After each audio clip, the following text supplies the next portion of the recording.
tema de hoy hemos titulado Cuando la palabra da frutos. En Marcos 4, 1 al 9. Cuando la palabra da frutos. Amén.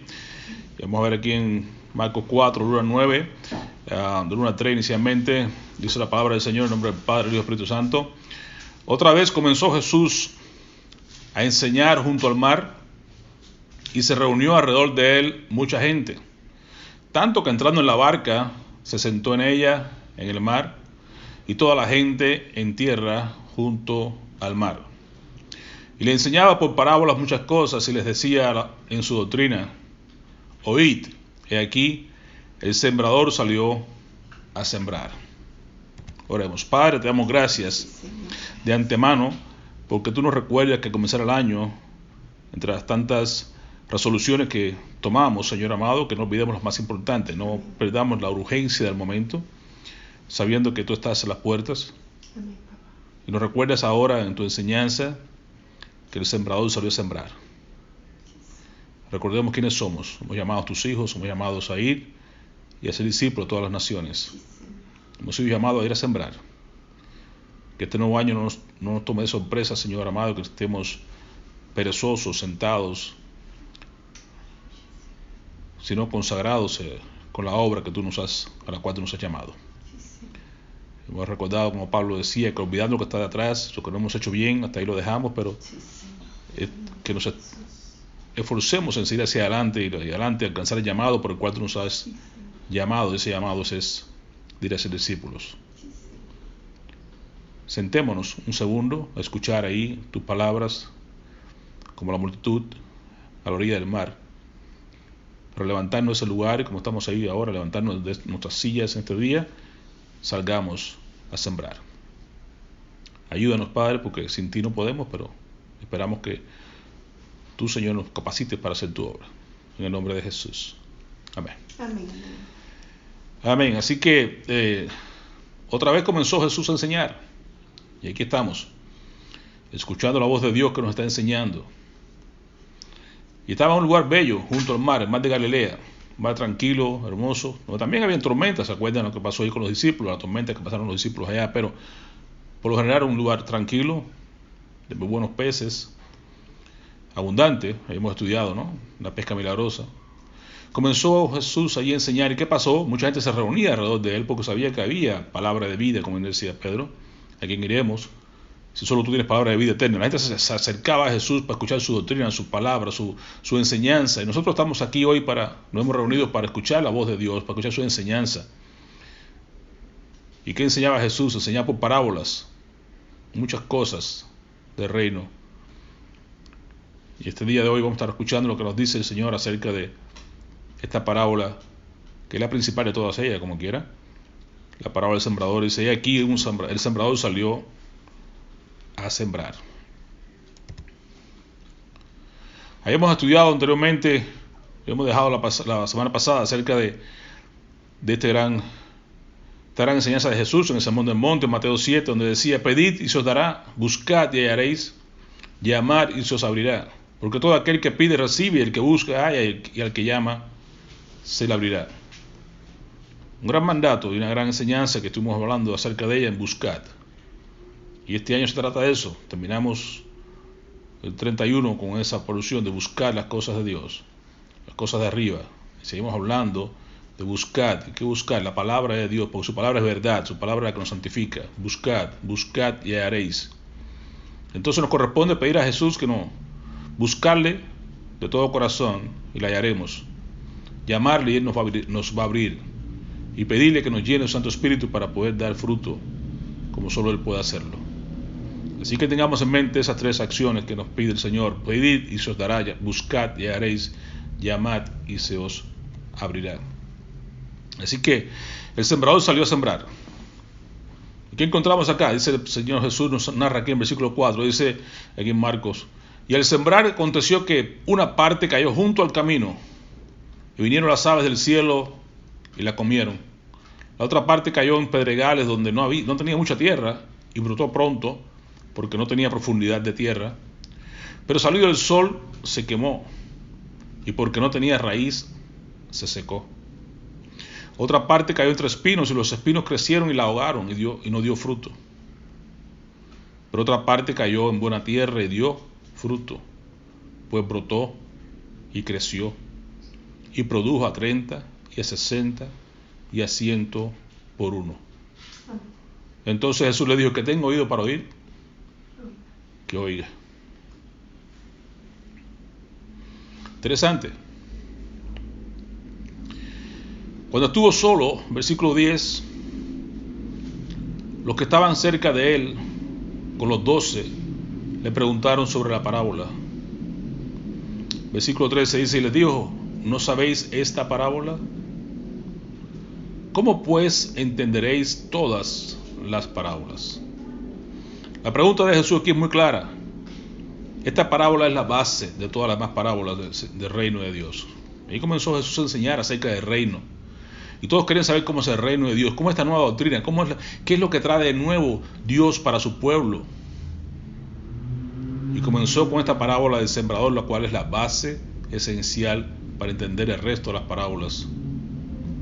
Y es por eso que le dice entonces Jesús: si no saben esta parábola, ¿cómo van a poder entender el resto de las parábolas? Entre otras cosas le decía que le hablaba por parábolas para que no escucharan, así, para que oyendo no pudieran entender, y que para nosotros es fácil porque Él nos va a revelar, nos va a decir. Incluso esta parábola, aparte que la dice Jesús, luego pues la explica Él mismo para que no haya dudas de lo que realmente significa, aunque por el Espíritu podemos entender claramente lo que quiso decir Jesús acá. Pero es necesario que entendamos, dice: el sembrador es el que siembra la palabra.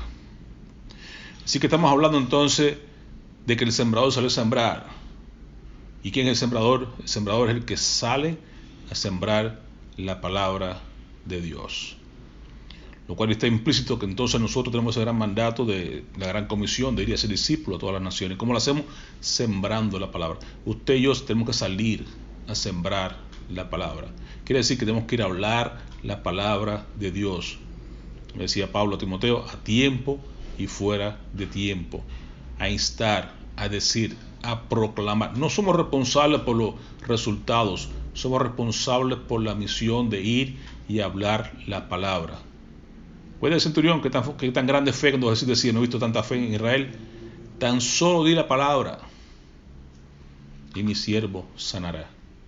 Qué confianza en la palabra, qué clase de fe en la palabra de Dios. Amén. Y en el que la estaba dando: tan solo di la palabra y mi siervo sanará. Tu función y la mía tan solo es decir la palabra, y el milagro lo vamos a ver, si Dios quiere, en esta tierra, si no en el cielo cuando lleguemos a verlo al final de los tiempos. Pero realmente nuestra función es ir y sembrar la palabra. Ir y sembrar la palabra. No se olvide, el sembrador es el que sale a sembrar la palabra. La responsabilidad nuestra es sembrar. La responsabilidad de Dios son las consecuencias. La responsabilidad de Dios es preparar la tierra. No es mi función, porque yo no puedo ver el corazón de las personas. Dios sabe el corazón de la persona. Dios es quien prepara el corazón de la persona, que es la tierra que vamos a estar viendo. Dios es quien permite que la palabra llegue a dar el fruto que espera de cada uno de nosotros. Pero Dios nos pide cuentas a nosotros, nos insta a nosotros, nos enseña y nos envía a sembrar la palabra. Entonces comienza Jesús a explicarnos acá los cuatro tipos de terreno, que son los 4 corazones, que son los lugares donde la tierra o la palabra cayó. Dice: los que el sembrador sale a sembrar la semilla. La semilla es la palabra de Dios. Nos dice Mateo, aquí Marco no entra en mucho detalle, pero Mateo nos recuerda, dice: la semilla es la palabra de Dios. La tierra es el corazón de cada persona que recibe la palabra de Dios. Entonces, tenemos la semilla, tenemos la palabra que Dios nos ha dado. Tenemos que ir a sembrarla, conversar, hablar de ella.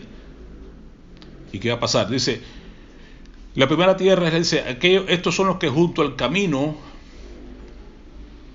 es decir, y estos son los de junto al camino, en quienes se siembra la palabra. Usted la siembra, usted la dice, usted la habla, la proclama, pero después que la oyen, enseguida viene Satanás, no olvidemos que hay un enemigo en nuestras almas, y quita la palabra que se sembró en sus corazones. ¿Y es por qué? Porque su corazón está duro. El camino representa el lugar, un corazón duro, un corazón que no está quebrantado, un corazón que no está sensible a las cosas de Dios. Sí las recibe inicialmente, pero al mismo tiempo no le da el valor suficiente que lleva, y al quedarse a la superficie, Satanás viene con las dudas, le roba la palabra de Dios. Inicialmente la recibe con gozo, pero como que no profundiza en su corazón, como que se queda en la superficie. Y es como los pensamientos en nuestras mentes. Si usted llega ahora, piensa o aprende algo nuevo, se le queda ahí en la superficie, pero viene y aprende algo diferente después, y se le va eso que aprendió y viene y queda porque quedó en la superficie. Pero cuando usted lo aprende algo y lo repite y lo repite y lo refuerza, hace como un surco, va como que penetrando dentro de su mente, y puede entonces dar un fruto específico y quedarse como en la memoria.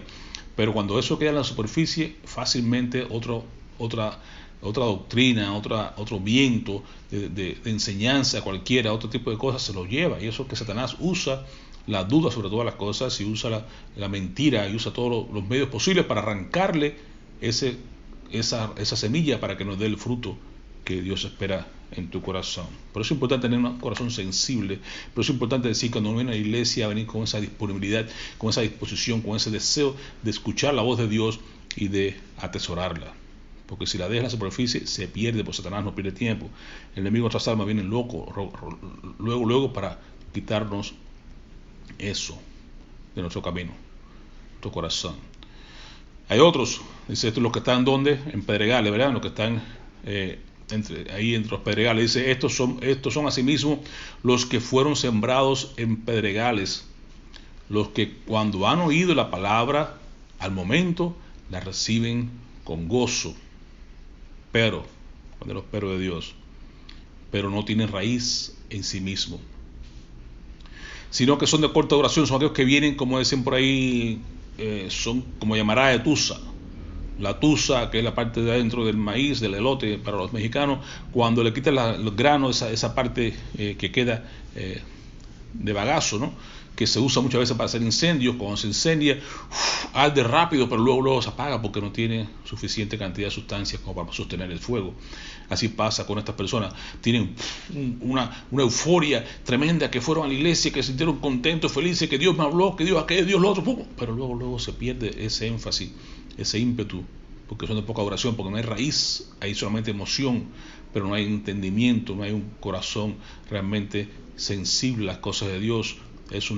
No tiene raíz, son de corta duración, porque cuando viene la tribulación o la persecución por causa de la palabra, luego tropiezan. Son aquellos que no perseveran cuando tienen una aflicción cualquiera. Usted ve que están en la iglesia, vienen, se gozan, se disfrutan, pero luego viene una prueba, pierden el trabajo, hay dificultades en quién sabe qué, económicas, o hay dificultades de salud, y ya dejan de venir a la iglesia. Culpan a Dios por esas cosas, en lugar de decir, Dios me está probando, Dios me está procesando, Dios quiere hacer algo conmigo. No, nos alejamos de Dios, porque primero que hacemos es abandonar el camino. Por tanto, ni siquiera da tiempo a que dé frutos. El tercero, mucho más común también, dice, estos son los que fueron sembrados entre espinos.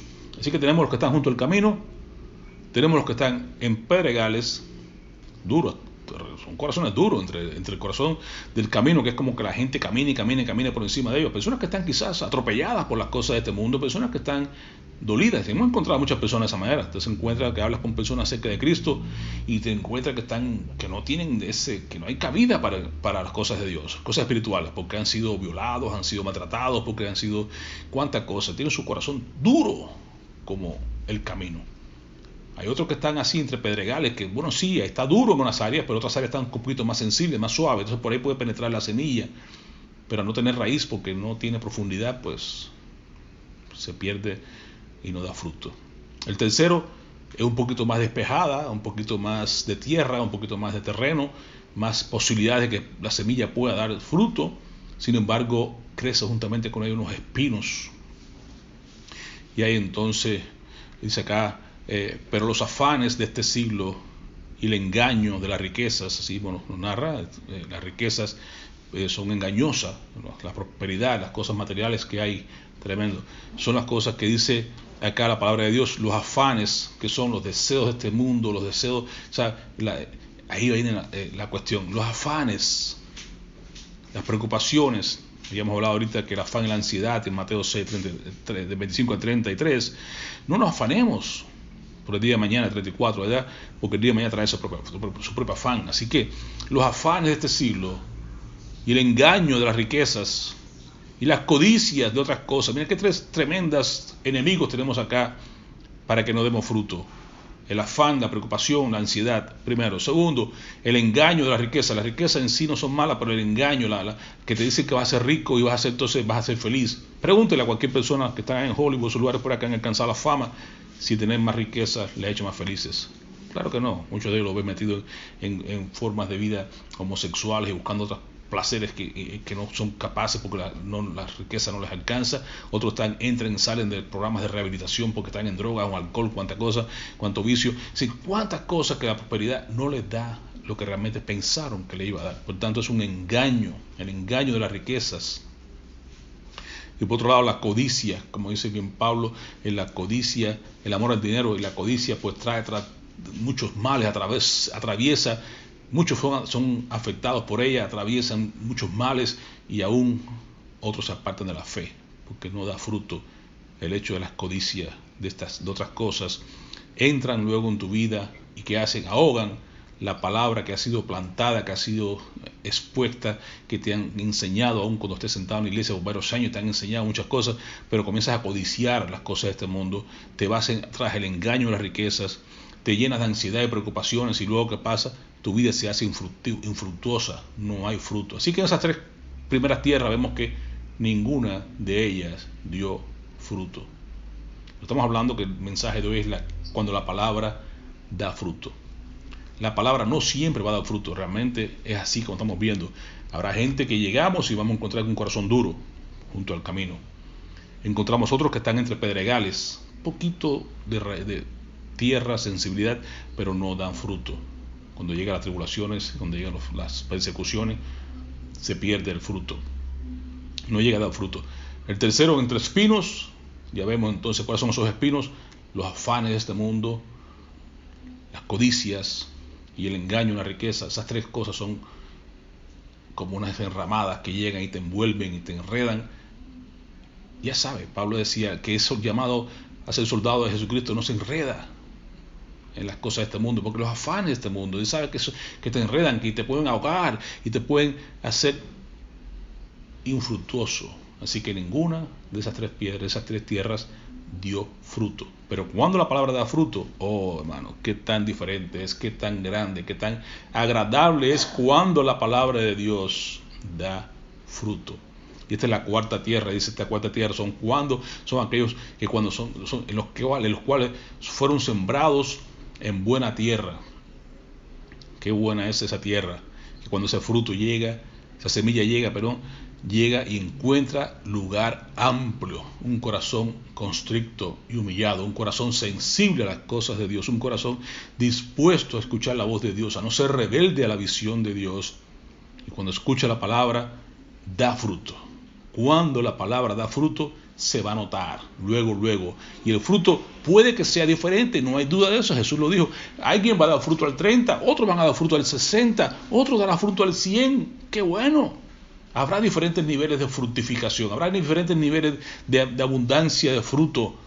Hay quien se va a notar más que en otro, hay quien puede ser más paciente que otro, hay quien puede ser más amoroso que otro, puede ser quien tenga más paciencia que otros, habrá quien sea más bondadoso, más benigno que otros. Sí, es cierto, habrá diferentes niveles, 30, 60, 100, puede que sea 50, puede ser 40, lo que sea, pero que se note el fruto. Sí va a ser evidente el fruto, aunque sea una variedad en cuanto a la cantidad, pero sí la calidad. Se va a notar de que has estado en contacto con Jesús, de que la palabra ha hecho la obra en tu vida, de que la palabra llegó y tocó en tu corazón y te ha transformado. En palabras de Jesús, hermano, ¿qué dice Jesús? Exclamó Jesús en Lucas 1:42 a gran voz y dijo: bendita tú eres entre las mujeres, decía el pueblo, la gente, y bendito el fruto de tu vientre.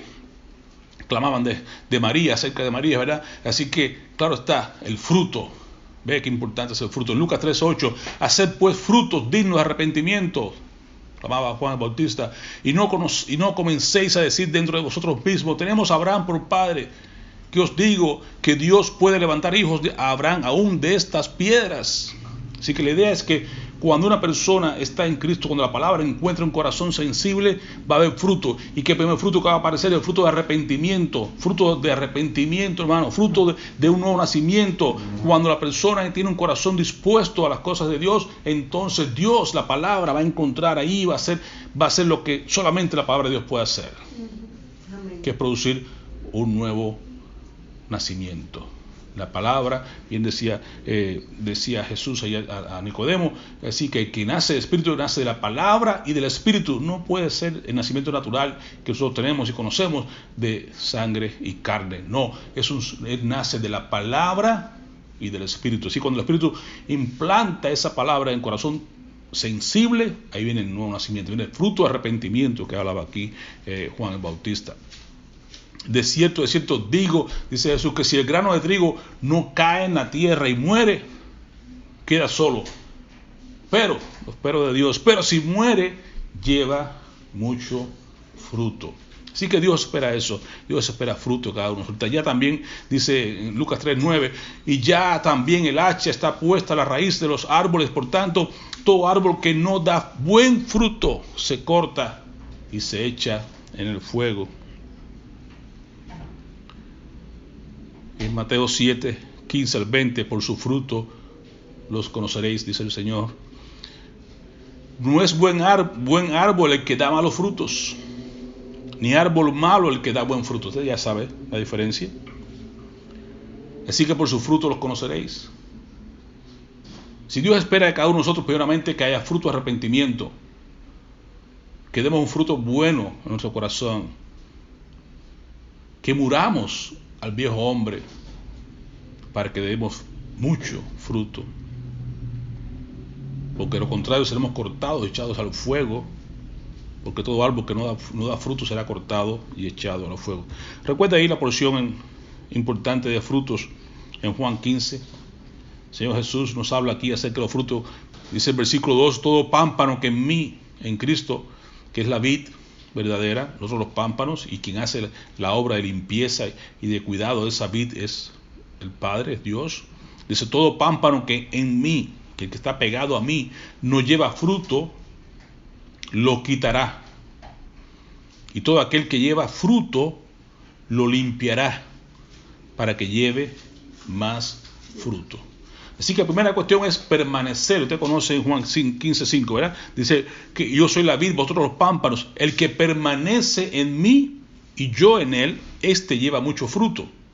Porque separados de mí, nada podéis hacer. Pero lo curioso es que sí, Dios nos ha puesto para que llevemos fruto. Dice el versículo 8. Y en esto será glorificado mi Padre, en que llevéis mucho fruto y seáis así mis discípulos. Y comenzando el versículo 2, estamos hablando entonces que Dios quiere que llevemos fruto, mucho fruto, y sobre todo el versículo 16, no me escogieron ustedes a mí, sino que yo los escogí a ustedes y los comisioné para que vayan y den fruto, un fruto que perdure, así que permanezca. Hermano, no quiere Dios que nos volvamos atrás, que dejemos de dar fruto primeramente, segundo que el fruto perdure, que permanezca. Así el Padre les dará todo lo que pidan en mi nombre. Les dará todo lo que pidan en mi nombre. Es decir, la relación entre oraciones respondidas viene en correspondencia con una vida fructífera. Si vamos, damos fruto, nuestro fruto permanece, entonces pedir lo que queramos y nuestro Padre Celestial nos va a conceder esa petición. Así que recuerde, somos nosotros, la única forma de poder nosotros, la manera de estar nosotros siendo fructíferos es estar pegados a la vid. Cristo es esa vid verdadera. Si permanecemos en Él y Él en nosotros, entonces daremos fruto, mucho fruto, y nuestro fruto va a permanecer. Y además de eso nos va a limpiar para que llevemos más fruto. Y en esa limpieza es importante que tengamos en cuenta de que se compara a podar. Para podar, eso duele, hermano. es cortar aquellas cosas que no son buenas, aquellas cosas. Usted sabe, si usted ha visto un árbol cuando lo podan, parecería que lo han pelado, que lo han mutilado, que lo han destruido. Y se ve horrible. Y a veces tú y yo tenemos que pasar por esa forma de proceso, donde Dios nos pule, donde Dios nos va cortando todo aquello que le impide el libre flujo del Espíritu Santo en nuestras vidas. Cuando Dios va haciendo la obra en nosotros de podar, es una obra que es dolorosa y que tal vez la gente nos vea demacrados, nos vea casi destruidos, nos vea casi acabados, pero sin embargo es Dios podándonos para cuando llegue la época de fructificar, entonces nos veamos verdaderamente frondosos y productivos y mostrando la gloria de Dios en nuestras vidas. Qué bello es ver a nuestro Padre podándonos y nos damos cuenta que tiene un propósito. ¿Cuál es el propósito? De que demos fruto y que nuestro fruto permanezca. Métase a ver eso, cómo es que Dios hace la naturaleza para que entendamos ese proceso de la poda, cómo Dios poda allí, cómo manda al hombre a hacer la poda de los árboles para que puedan producir más fruto. Y veamos entonces en lo espiritual cómo Dios obra en nosotros en el proceso, cómo nos mete en el proceso y nos pasa por el fuego, sabiendo las promesas de Dios, que aunque pasemos por el fuego no nos vamos a quemar. Aunque vayamos por las aguas, por los ríos, no nos va a negar, no nos hace para ahogarnos, no nos hace para quemarnos, no, nos hace para procesarnos, como el alfarero. Nos tira, nos quita las piedras, nos echa agua, nos da golpecitos, nos aprieta, nos sacude, aún nos mete en el fuego, en el horno, para podernos endurecer ese barro de nuestras vidas. Pero es un proceso, y cada proceso de Dios son procesos bellos y hermosos, porque Dios está sacando algo bueno. En este caso es el fruto, en otros es para mostrar la gloria, en otros para hacer una vasija útil para su vida. Si de muchas maneras Dios va a ir obrando, va a ir haciendo lo que Él quiere hacer, pero no salgamos del proceso. Mantengámonos ahí, porque Dios tiene planes contigo, conmigo, y el plan de todos, entre otras cosas, aparte de hacernos semejantes a su Hijo Jesús, el plan es hacer que el fruto del Espíritu Santo se muestre en nuestras vidas. ¿Cuál es ese fruto? Amor, gozo, paz, paciencia, benignidad, bondad, fe, mansedumbre, templanza. Contra tales cosas no hay ley. No hay nada que pueda en contra de un ser humano que salga a trabajar o salga a la calle y con ese amor, con esa paz, con esa alegría, con ese gozo en medio de los problemas, tengas o no tengas, no depende de la circunstancia, depende de Cristo en tu vida, de Cristo en ti, que tú has pasado tiempo con el Señor, de que tú has orado en la mañana, que te has alimentado, que tú ya comiste la palabra de Dios, como hablamos la semana pasada, encontraste la palabra, la buscaste, la encontraste, la comiste. Te alimentaste tu espíritu, sales a la calle con ese gozo que no puede la gente experimentar y entender, con una paz que sobrepasa todo entendimiento. Puedes ser bondadoso con las personas, puedes ser benigno con aquellos que te ofenden, con aquellos que te dicen. Entonces podrás poner en práctica lo que Jesús decía: si alguien te da por una mejilla, pon la otra. Si alguien te pide que vaya una milla, ves con él 2. Si alguien te pide la capa, dale también la túnica. Y entonces te das cuenta que todo es un proceso que depende de tu relación, de haber estado, de permanecer en la vid, de permanecer junto a Cristo. Entonces fluye en ti esa savia, ese Espíritu Santo dentro de nosotros y produce con facilidad, porque el fruto no se produce de la manera cuando uno quiere. Usted no tiene una planta de naranjas en el patio de su casa y le dice: hoy quiero naranjas, dame naranjas, voy a hacer una naranja, dame naranjas. No es así. Ocurre en el tiempo de Dios, y cuando Dios permite que fluya dentro de esa planta esa savia y dé el fruto a su tiempo y a su hora. La lluvia temprana, la lluvia tardía, ¿verdad? Y todo eso ocurre igualmente en nosotros. Cuando le permitimos y pasamos tiempo en la presencia de Dios, Dios fluye en nosotros y a su tiempo Dios va a ir mostrando cada una de estas cualidades que en definitiva son el fruto. Fíjate que no son los frutos, son el fruto del Espíritu Santo. Tiene esas nueve características.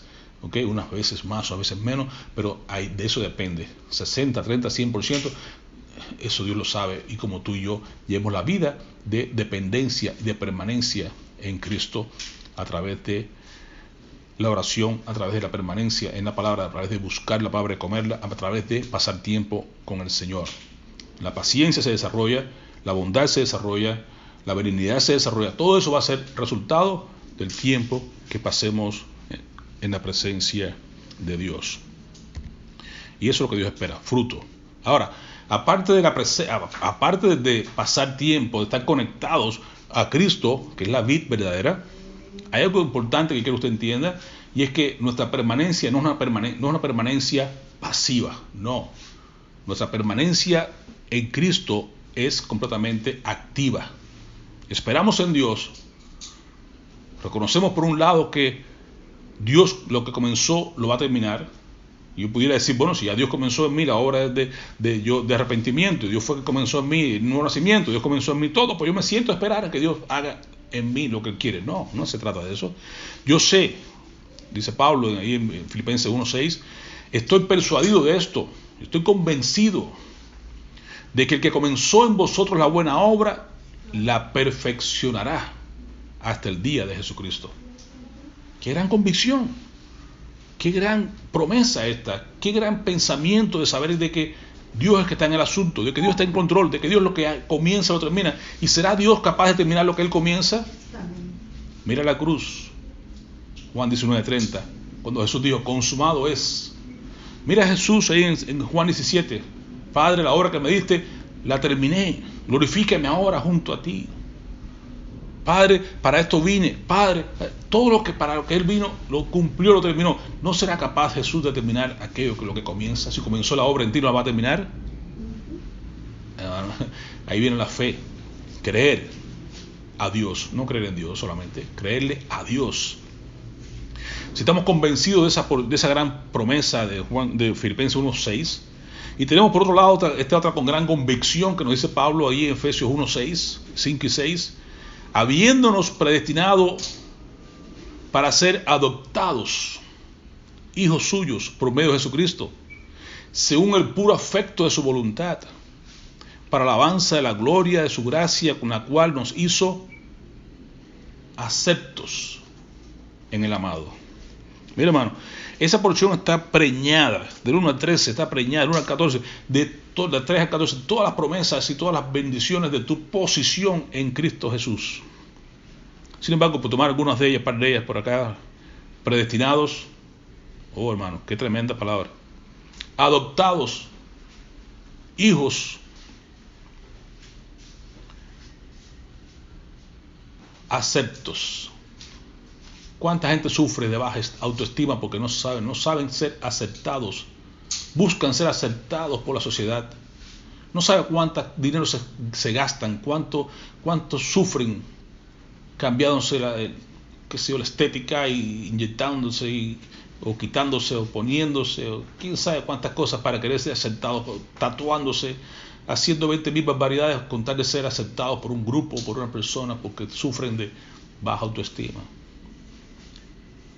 Cuando tú reconoces de que tú has sido aceptado ya por Dios, que es más importante, aceptado en su familia, adoptado por Él, has sido predestinado para ser hecho hijo de Dios, ya lo eres cuando has aceptado a Cristo en tu corazón, cuando tú has aceptado el llamamiento de Dios, cuando tú has hecho que tu corazón sea sensible a la semilla y la palabra de Dios en tu vida. Cuando tú tienes esa convicción, hermano, tú sabes que estás completo. Entonces, ¿cómo yo puedo fructificar? Bueno, yo estoy convencido de que ya Dios me preparó, ya que ya Dios me aceptó, de que ya Dios es quien hace en mí todas estas cosas. Sin olvidar también de que en Filipenses 2:13, porque Dios es el que produce en vosotros así el querer como el hacer por su buena voluntad. Entonces, si Dios lo comenzó, si Dios lo termina, si Dios es quien me motiva, si Dios es quien produce en mí el querer como el hacer, si Dios me ha aceptado, ante todas esas virtudes y esas bendiciones que tenemos nosotros, ¿qué me corresponde hacer a mí? ¿Ya esperar que llegue el día de Jesucristo y que estemos en su presencia? No, tengo que estar, dice el mismo Pablo acá en Filipenses, ocupado, hermano. Tengo que ocuparme de mi salvación con temor y temblor. ¿Qué quiere decir esto? Que yo, basado en lo que ya Dios me ha dado, que Dios comenzó la buena obra en mí, basado en que ya soy aceptado y que soy perdonado y predestinado y adoptado a la familia de Dios, sabiendo que es Dios quien produce en mí el querer como el hacer, porque estoy conectado a su palabra, conectado a la vida verdadera,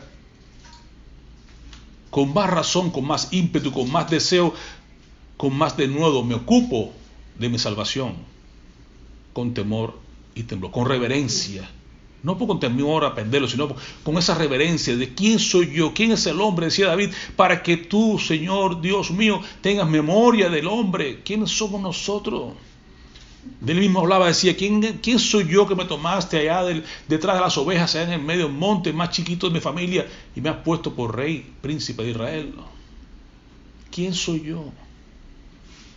Entonces, es el temor y la reverencia que produce en nosotros, la humildad que produce en nosotros decir, ¿qué viste en mí, Señor?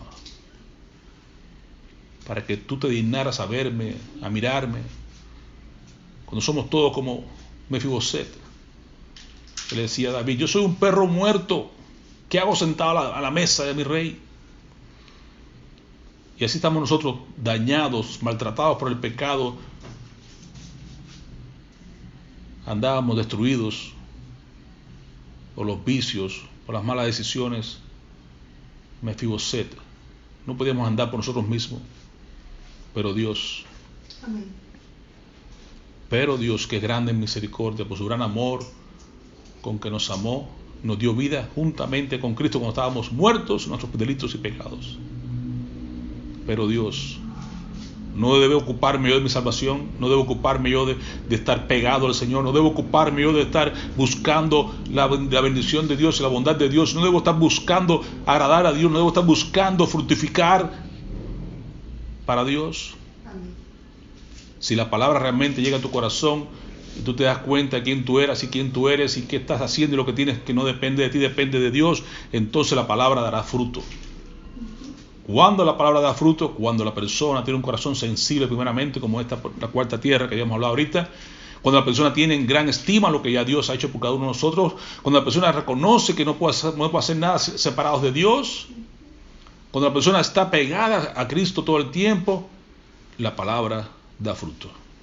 ¿Cuándo la palabra da fruto?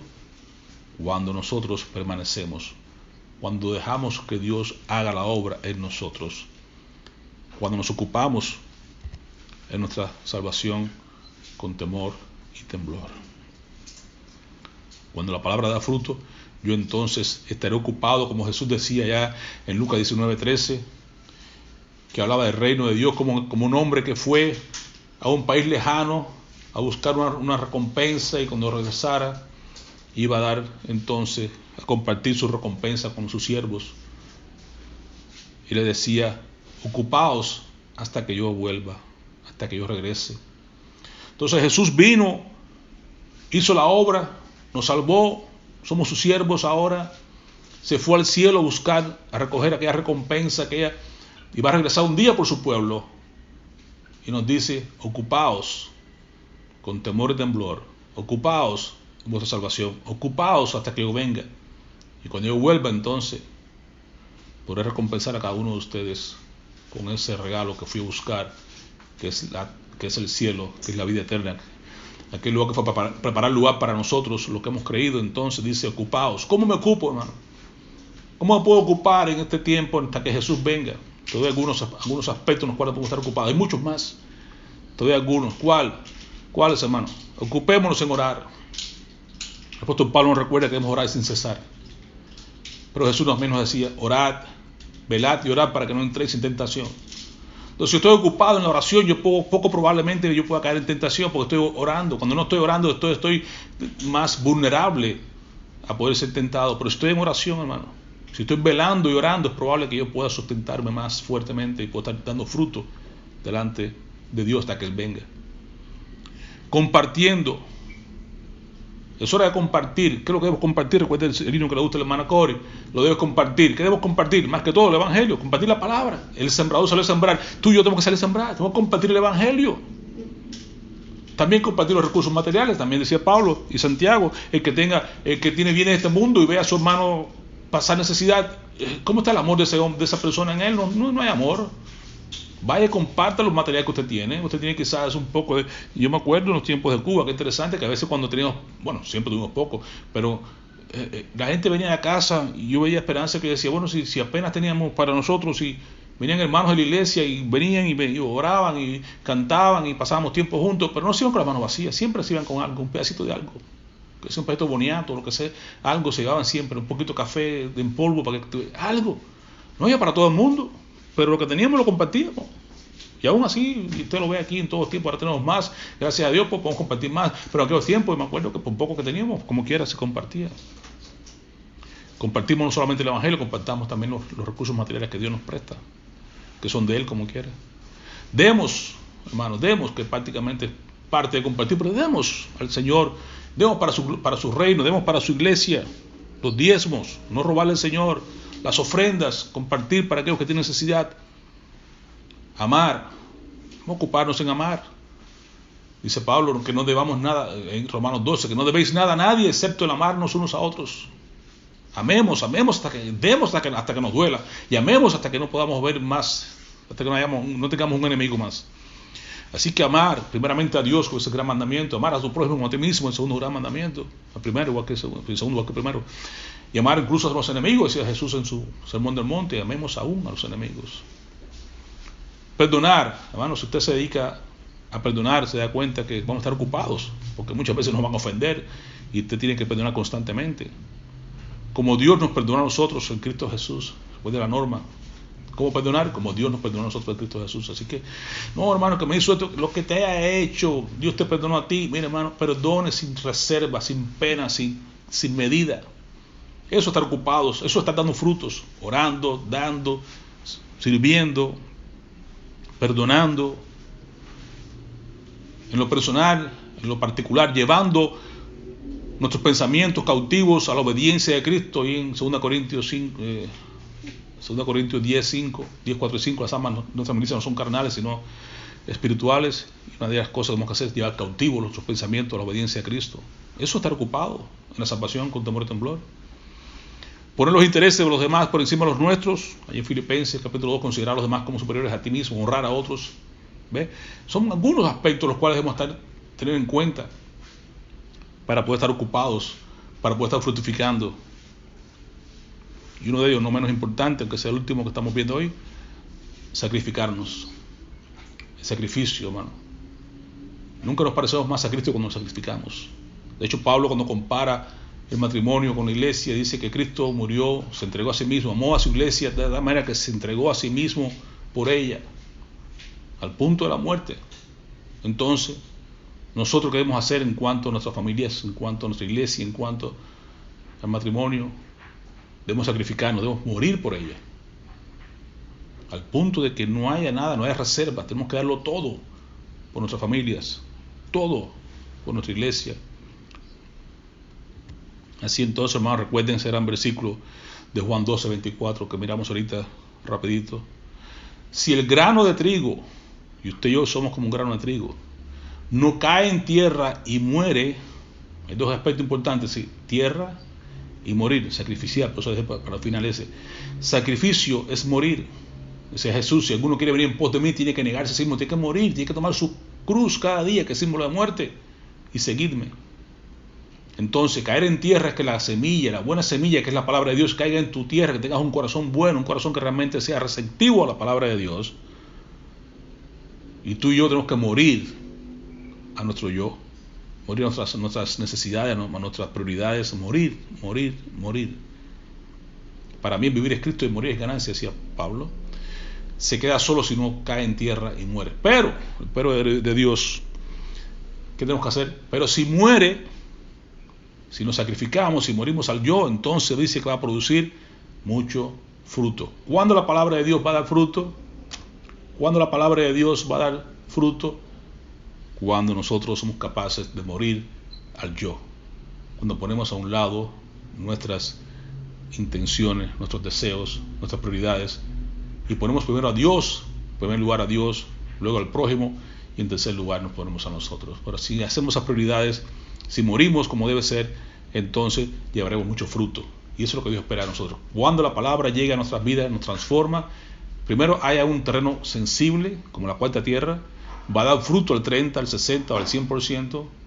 Va a multiplicarse el fruto de nuestras vidas, ya sea de amor, paciencia, de gozo, de paz, benignidad, bondad, fe, mansedumbre, templanza. Va a ser evidente a todos los que nos rodean de que hay fruto en nosotros. No va a ser como aquel, lamentablemente, como Jesús decía, que vino a la higuera, ¿se acuerdan? El pasaje de la higuera, que Jesús venía buscando fruto, solamente encontró hojas y no fruto. Bueno, habrá mucha gente por ahí que tiene el mismo aspecto. Oh, te parece muy creyente, muy cristiano, muy todo, muchas hojas, pero no tiene fruto. ¿Y Jesús qué hizo? Maldijo a la higuera y se secó desde las raíces.